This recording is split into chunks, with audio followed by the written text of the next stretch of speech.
segere wak sepi. Jaluk kulupe. Mak. Oh, Pairo. Sampeyan iku lho, lapo kok luru kolup ndek kene? Luru-luru. Iki teke wong gak wis muni mang wak sepi yuk kuluping. Lah wong jaono terus apa sing jawab dosa lho Mak ngono iku Mak. Wah kemeruh kok niku. Lek ndek ngene iki milik bersama wong-wong ya gak tau Ya muncul ndek Allah Mak. Kalung anyar, gelang anyar. Tapi blonjo mek tempe tok dinikmati Mak. Usuke ku dinikmati dadi mangan iku sing enak-enak sampean niku.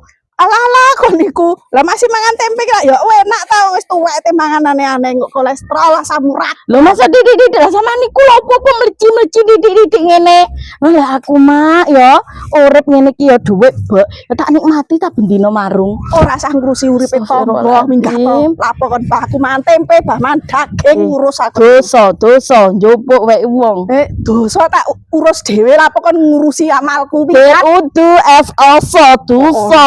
Dosa koyo ngono ngurusi wong umi apa iku dapurane kok ngene iku.